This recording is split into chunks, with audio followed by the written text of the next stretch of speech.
Hello, friends. Hello, good afternoon. We are just going to come on here and talk with you a little bit. Today, home with Mama Sue, we just got different things going on. What you been doing, Harold? Well, this morning I have been staying with Mason for a little while. Sue got her hair cut this morning, and so then she went up to Vincent to take some tomatoes to a friend. And so Mason and I have hung out today. He's asleep now, so it's after lunch, so he's taking his afternoon nap. I'm going to go out in a little while to Amy and Sean's house and do a little, I'm not going to paint, but a lot of the trim, crown molding and the window trim and all, most of it hadn't been painted yet. So Griffin and I are going to do some putty work in the work that's already been put up. I thought he was going to tell you he'd been shelling peas. No, I don't want people to know that. He has been shelling peas. I got out this morning. I told him, I said, I have to pick peas every day because it's so hot, they'll dry up.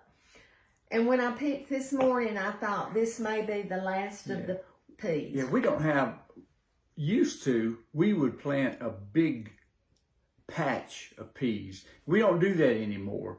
We only have two rows, about 90 feet long each. So not a tremendous amount of peas, but enough that we get enough to can. So peas are my favorite, and somebody has asked me what kind do we plant, and we plant top pick pink-eyed purple hull. And they're actually not purple hull. They are a pink look with a green tint to them also. Not like the old purple hull peas you used to plant. Yeah, that when you would shell them, your hands would be purple. As a matter of fact, we went to Walmart yesterday, and one of my former football players saw me, and he said, "Let me see your hands," because I think he had seen where I was shelling peas yesterday with Mason. And I told him, I said, "You're not going to be able to tell anything because we don't do the purple hulls anymore." We don't. I like the top pick because the peas themselves come out the top. The old-timey purple hull, they're easier to pick. And, you know, I don't see that the taste is any different. I don't think the taste is any different. Purple hull, pink-eyed, they're my favorite pea. When Harold's brother Gary brought peas up for me to help him can from Florida, I think y'all saw that, and they were called conch, C-O-N-C-H. Yeah. But they were more of a white pea. And I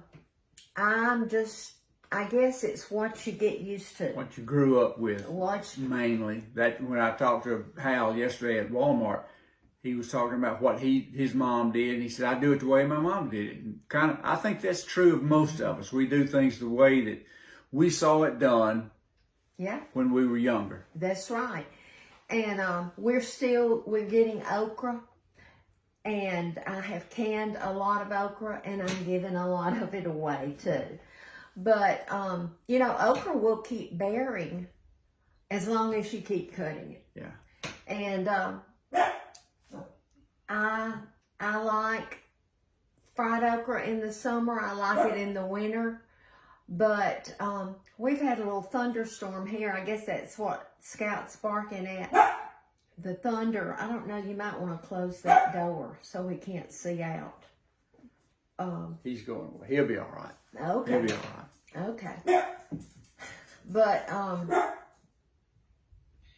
we've got okra and tomatoes. Our tomatoes have done extremely well. Sue has canned lots of tomatoes. She's actually making salsa today. I don't know if I was supposed to bring this where you can see it or not. I don't think you were. But this is a Tupperware dish, and this is... It's Pyrex dish. Okay, Pyrex dish. They can see it there. And have you got all the stuff mixed in here, or is this just tomatoes? That's just tomatoes. Okay. And this is how much you'll make she made salsa the other day from a friend's recipe, and it was good. wasn't like Sue's salsa. Sue's salsa that she makes is a little bit more, a little bit spicier. Yeah. The one we did the other day had honey in it. She did the other day had honey in it. It was a sweet taste, very good. It's different. We're going to make some. This is from my recipe, and you start, you know, the recipe that I have, and y'all are going to ask for it. So I think that I may just, I'm not going to show me canning this today. I'm dragging today. Okay, you don't have to. And I'll just put the recipe down for you. There's days that I have so much energy and some days that I don't. And what y'all don't realize, because I never realized this, in order to do a video, you have to have the cameras aimed at the right place. You have to talk loud enough or have a microphone. And when you're canning or cooking, you got to move it. Well, I haven't learned to maneuver that well enough. And today I just want to get this canned, but I will give you the recipe because it's not hard to do at all. But I will do that for you. Sometimes we make mistakes when we do videos. As a matter of fact, we video our Sunday school class. Yeah. Just we have a Facebook page for our class. So we started videotaping the lesson, and I was going to look at it today. I taught Sunday, and I was going to look at it, and when I clicked on my lesson today on my Facebook, it said, "There's no sound on this video." I've never seen one say that before, so I hit the button, it still didn't come on. So I asked Sue, I said, "Did we not have sound Sunday?"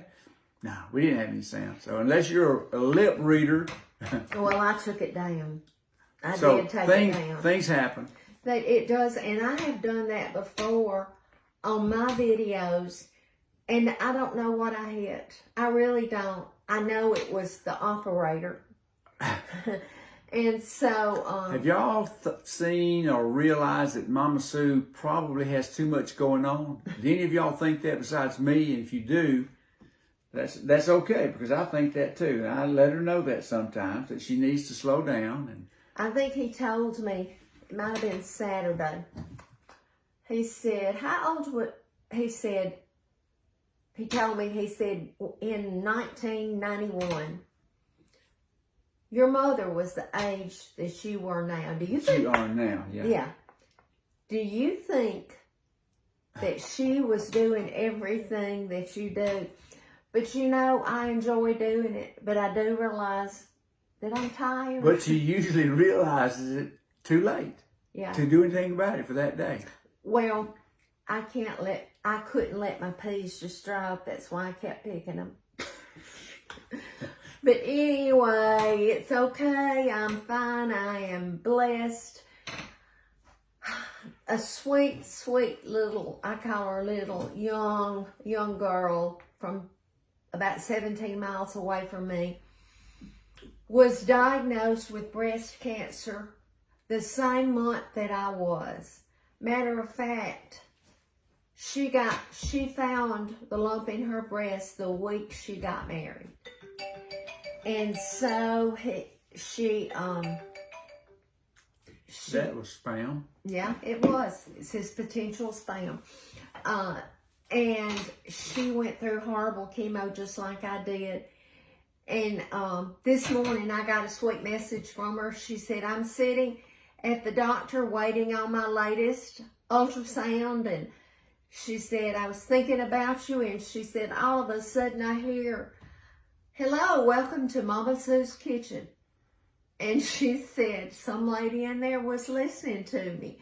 So she texted me, and I said, I'm doing great. I just don't have much energy. And she said, I don't either. So, you know, the oncologist told me that it takes a long time after chemo. Yeah, it does. And so cancer's awful. It's awful. And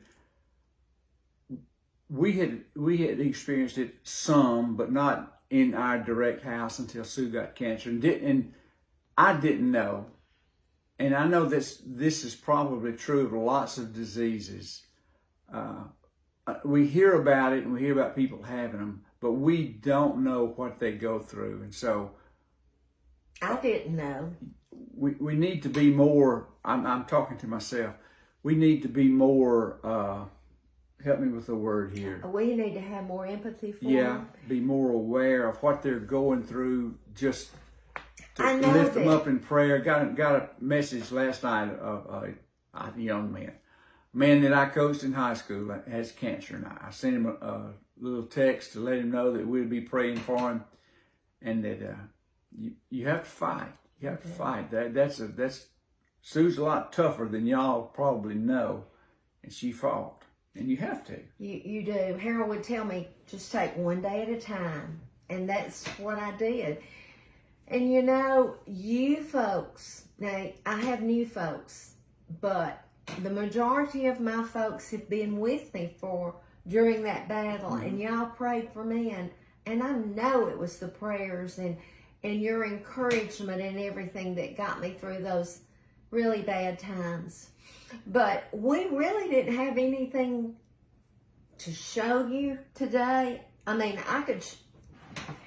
Harold showed you this, and he can show you that I've got She's got the onions cut out, ready to smash and all that. But I will get the recipe for my salsa if you would like to make it. It's not that hard, and you cut up 8 cups of tomatoes for one making, and the other things you add to it, and I think it'll make about 6 or 7 pints. But I need to go to work. I haven't done anything much productive today. Yeah. Shell some peas. Me and Mason and I played, so that's the main Mason's thing. asleep Amy right is now. at cheer camp. She is the coach for our cheerleaders, and they're in LaGrange, Georgia, at cheer camp, and their competition is Thursday, and Harold and I have been every year that she has coached to the competition, and we'll go Thursday. We'll have to get real early because they're an hour ahead of us. Yeah. But we will be there. But anyway, we've kept you long enough, and we just wanted to tell you thank you so much for following. We thank you for following us. It's humbling that people would recognize us and say, "Hey, I watch you on YouTube or on Facebook or whatever means you use." But it means a lot to us too that you recognize us and spend some of your time seeing what we do. We're just ordinary folks, just like anybody else. Nothing special at all about us. But I know Sue watches lots and lots of different videos. Yeah, I probably watch about 12 different people every night, and I'll alternate. And I watch Gunsmoke every day. Okay, guys, thank you for following us. Remember to be salt and light. And we'll see you next time. Yes. Bye-bye. Was that